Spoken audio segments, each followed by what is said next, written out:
Today on Forbes, Pokémon Go made Niantic billions. Now it's ditching gaming for AI. Walking through Niantic's headquarters in San Francisco's historic Ferry Building, visitors are greeted by a scrum of giant Pokémon stuffed animals. On amphitheater-style steps, an enormous Snorlax naps in the corner, while a Bulbasaur sits ready to pounce. Elsewhere, a stunned Psyduck stares vacantly toward the distance, and perhaps the company's unexpected future. In March, Niantic made a bombshell announcement. The developer of Pokémon Go, once the biggest mobile game ever in the US, is abandoning games to go all in on AI. It has sold off its game development business to Saudi-owned game maker Scopely in a $3.5 billion deal and rebranded itself as Niantic Spatial. Instead of building augmented reality games for mobile phones, it will develop artificial intelligence models that analyze the real world for enterprise clients. Co-founder and CEO John Hanke told Forbes, quote, "It's kind of unusual for a successful company to do this cellular division, form two companies. It became clear to us that the way to maximize the opportunity for both was to let each of them go and pursue its future." Now, Niantic is doubling down on its nascent Spatial platform, announced in November, which provides AI mapping tools that companies can use to chart out routes for robots or power augmented reality glasses. Just as large language models allow AI to generate text, Niantic's large geospatial models, or LGMs, help AI understand, navigate, and interact with physical spaces as a human would. The models are able to recreate 3D real-world places thanks to Niantic's massive set of location data, drawn from the 30 billion miles people have collectively walked playing its games like Pokémon Go and Ingress.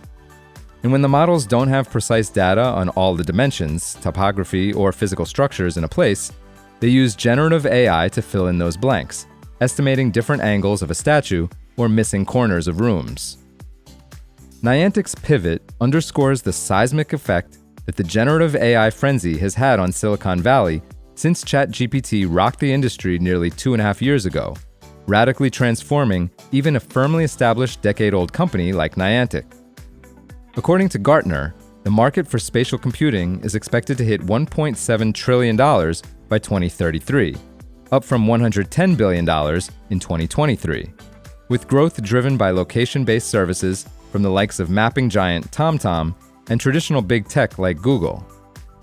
Tuong Nguyen, director analyst for Gartner's emerging technology team, said, quote, "The opportunity is enormous." And so is the competition. In spatial AI, Niantic faces some formidable rivals. Since 2021, NVIDIA has offered Omniverse, an enterprise platform that creates 3D so-called digital twins for performing simulations in factories and other industrial settings. And last year, computer vision pioneer Fei-Fei Li, known as the godmother of AI, founded World Labs, a startup building AI that generates 3D fantasy worlds, which could be helpful for video game development or astronaut simulations. The company is already valued at $1 billion, without even launching a product. To fund its new company, Niantic went to its well of existing investors, including Co2, Battery Ventures, and CRV, for a $250 million investment. From the start, Pokémon Go was a runaway hit, generating around $8 billion in revenue since its debut in 2016, analysts estimate.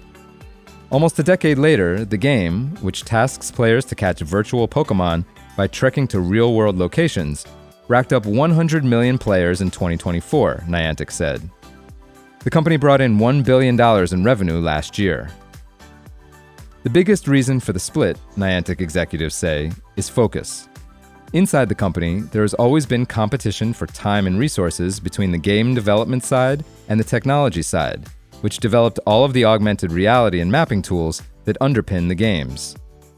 The latter, for example, built Niantic's so-called visual positioning system, which could precisely pinpoint a person's exact location at a specific date and time, like if you caught a Squirtle at Grand Central Terminal at noon. Its technology portfolio also includes Scaniverse, an app Niantic acquired in 2021 that lets a user create a 3D model of a room by scanning it with their phone, similar to how you'd take a panoramic photo. Now, the company can devote all of its energy to the enterprise business.